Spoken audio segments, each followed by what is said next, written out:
Bonjour, bienvenue à cette quatrième rencontre éditoriale avec les chefs de parti. Nous recevons aujourd'hui Dominique Anglade, chef du Parti libéral du Québec. Bonjour Dominique. Bonjour Brian. Madame Anglade, plutôt. Soyons formels un peu. Comment vous expliquez que le Parti libéral soit tombé si bas? Une chose que je retiens, là, c'est vraiment que tu as 62 des gens, là, ils n'en veulent pas de François Legault. Ils ne veulent pas avoir François Legault comme premier ministre. Il y a 84 qui ne veulent pas de Dominique Anglade. Oui, mais c'est pas comme ça que je regarde, parce que c'est lui qui est au gouvernement, c'est lui qui est premier ministre. Est-ce qu'on est capable de se rassembler? Est-ce qu'on est capable d'arrêter les divisions? Par rapport à votre appel au rassemblement, est-ce que vous vous engagez à une réforme du scrutin? Est-ce que c'est... Il faut faire le constat suivant. T'sais, quand tu as 62 64 des gens qui te disent ben c'est pas l'alternative que je veux avoir, puis c'est fini par être celle qui te gouverne, je pense que d'un point de vue démocratique, on a quand même mais quand le déséquilibre était favorable aux libéraux, là, c'était correct. Non, mais c'est pour ça que je vous dis, je suis très, très transparente avec vous là, quand je dis, je le regarde, je le vis. Là, je suis chef de ma formation politique, je le vis. Ce serait faux de dire, par contre, ce qui serait faux de dire, c'est que quand je me promène dans la rue, les gens viennent pas me voir et me dire « Hey, Mme Anglade, il faut changer le mode de... » Il n'y a personne qui vient me dire ça. Mais ce serait également faux de prétendre que tu regardes ça puis tu te dis « Ouais, mais l'apathie de l'électorat, qu'est-ce qui va changer dans le fond? » Bien, peut-être qu'il faut y réfléchir davantage. C'est ça que je dis. Je pense qu'il faut peut-être y réfléchir davantage. Vous avez dans votre plateforme aussi des revendications en matière d'immigration, mais aussi en matière de culture. Est-ce que vous pensez que vous êtes mieux placé que François Legault pour obtenir quelque chose? Je vous dis oui sans hésiter une seconde. Ouais. Sans hésiter une seconde. L'enjeu en matière d'immigration, il n'y a clairement aucune volonté politique. Bon, on a des enjeux avec le fédéral dans la manière dont il gère l'immigration, mais du côté, il n'y a rien qui est géré en matière d'immigration au Québec aujourd'hui. C'est pathétique là, ce qu'on vit. C'est vraiment pathétique. Moi, je suis là pour travailler en partenariat avec le fédéral. Je ne veux pas qu'il vienne toucher à nos compétences. J'ai été claire là-dessus. On a envoyé des lettres. Ça fait partie de ce qu'on met dans notre plateforme électorale. Je veux même qu'ils adoptent une loi au fédéral pour arrêter d'intervenir dans les champs de compétences. Comment vous allez vous assurer concrètement, justement, que les immigrants restent en région? C'est pas juste de dire on va en prendre 50 000 puis on va voir comment on les répartit. C'est tu t'assois avec la région de l'Abitibi-Témiscamingue, puis tu t'assois avec les élus de l'Abitibi-Témiscamingue qui, eux, savent c'est quoi leurs enjeux de logement, qui, eux, connaissent les enjeux en matière d'éducation puis d'espace dans les écoles, etc. Ça pour forcer quelqu'un qui veut pas rester quelque part à rester quelque part. Mais tu peux drôlement lui créer un environnement où il se dit, ben, sais-tu quoi? Moi, j'ai trouvé les gens super accueillants puis je vais avoir envie de rester.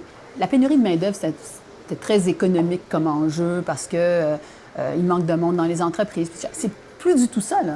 La pénurie de main-d'œuvre aujourd'hui là, nous empêche de rendre les services essentiels à la population. J'aimerais vous entendre par rapport à la taxe de bienvenue que vous voulez éliminer sur l'achat des premières propriétés. D'où ça vient concrètement? Est-ce que c'est un mouvement? Est-ce que c'est des villes qui vous ont suggéré ça? D'où?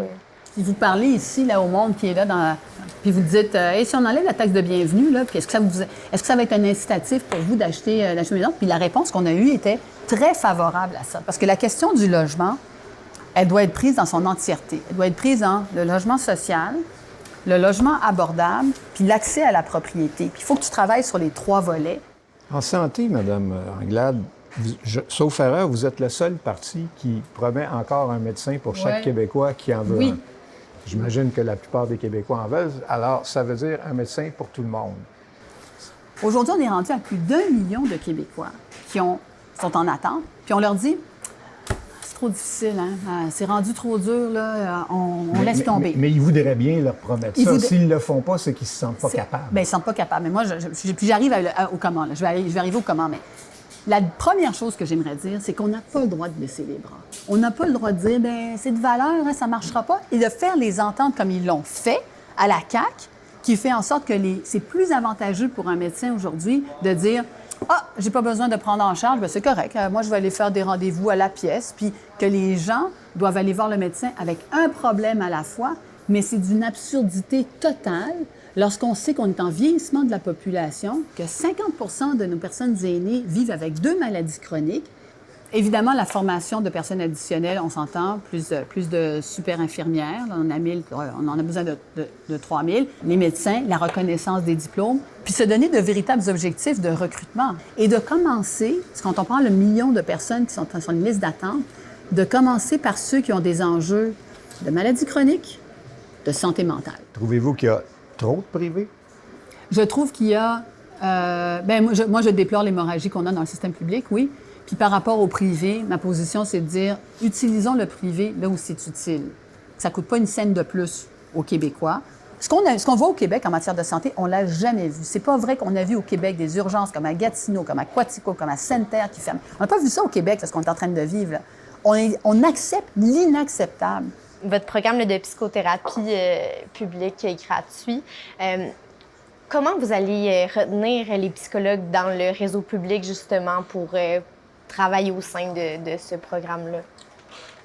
Pour l'avoir vécu à la maison comme une petite fille avec une maman qui a souffert d'enjeux de santé mentale, je sais à quel point une famille peut être affectée par ça, des enfants sont affectés par ça, des grands-parents sont affectés par ça, le découragement. T'sais, moi, une petite fille de 11 ans, parfois, ça me rend très émotif de parler de ça, là, mais je me souviens, moi, quand j'ai 11 ans, je me lève le matin, je m'en vais à l'école, là, puis je le sais que si je me lève pas pour faire le linge de ma petite sœur, là, on mangera pas. Parce que ma mère n'est pas capable de le faire. Okay? Je sais ce que ça veut dire, ça. Il y a des milliers puis des milliers de Québécois qui vivent ça aujourd'hui puis qui sont au désespoir.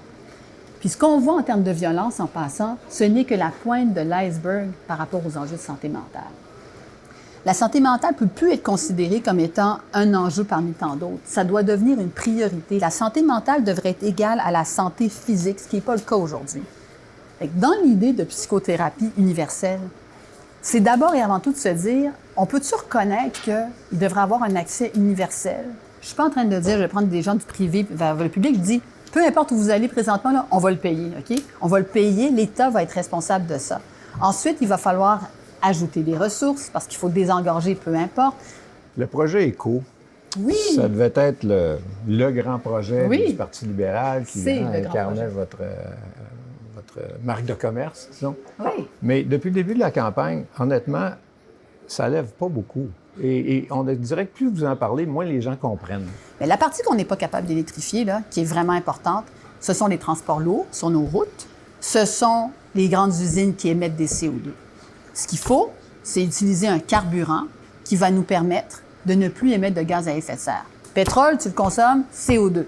Hydrogène vert, tu le consommes, vapeur d'eau. Extraordinaire. Mais ça va vous prendre une coupe de barrage aussi. Pourquoi? Pour faire à Pourquoi point. vous dites ça?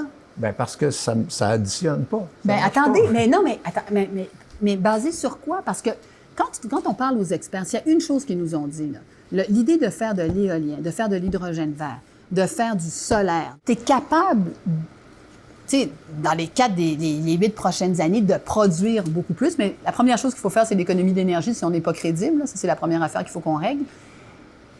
Et ça, c'est le projet d'une génération. En Europe, là, je disais, les derniers articles là-dessus, là, ils prévoient, vous savez combien de camions lourds ils prévoient là, dans les prochaines années, là, dans 2027, là, des dizaines de milliers de camions lourds à l'hydrogène partout en Europe. Et qu'est-ce qu'on attend au Québec? Qu'est-ce qu'on attend pour dire il y a une révolution énergétique qui s'en vient puis on investit là-dedans? François Legault, là, pendant 4 ans, là, il a créé 3 fois moins d'emplois qu'en Ontario. 3 fois, je suis gentille. Je pourrais dire un peu plus. 3 fois moins d'emplois qu'en Ontario. Quand le chancelier allemand, là, il s'en vient ici au Québec là, pour passer à l'intelligence artificielle, il s'arrête à Terre-Neuve pour parler d'hydrogène. C'est scandaleux. Je trouve ça inacceptable. Ça me rentre pas dans la tête. J'aimerais vous entendre ce matin. Vous avez parlé du Boys Club en politique. Combien de personnes qui parlent là, du rôle des femmes aujourd'hui dans la société? Combien de personnes vous parlent là, de notre système d'éducation qui fait mal à nos enfants, évidemment, mais que les femmes portent? Là? Combien de personnes, combien de politiciens en parlent aujourd'hui depuis le début de la campagne? Combien? Combien de fois vous l'avez entendu? Mais c'est pas à propos de moi, c'est à propos de toutes les femmes qui travaillent aujourd'hui. Est-ce que c'est plus difficile encore? Oui, c'est plus difficile encore.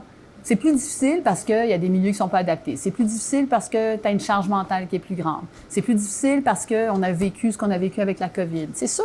Vous allez faire quoi pour assurer la protection du français? Est-ce que c'est une situation qui vous préoccupe à ce point? Alors, quand on parlait de régionalisation de l'immigration, ça va être la première des réponses.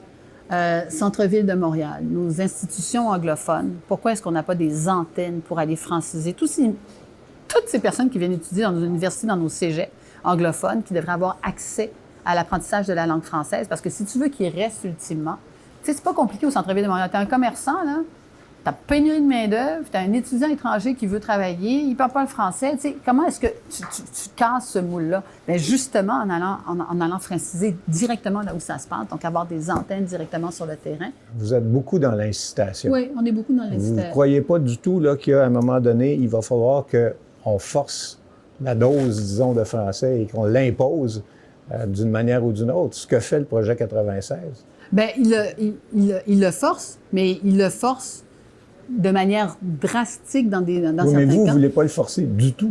Mais la dernière chose dont on a besoin, c'est de le faire de manière non seulement coercitive, mais en divisant systématiquement, puis en disant c'est ça ou c'est rien, puis de l'imposer avec une loi 96. Quand on parle de francisation, la francisation en milieu de travail, ça va être ça aussi. C'est là, si tu les attrapes pas par l'école, il faut que tu les attrapes par le milieu de l'emploi. Bien, merci beaucoup. Merci beaucoup. Merci beaucoup à vous quatre. Merci d'avoir pris le temps. Merci.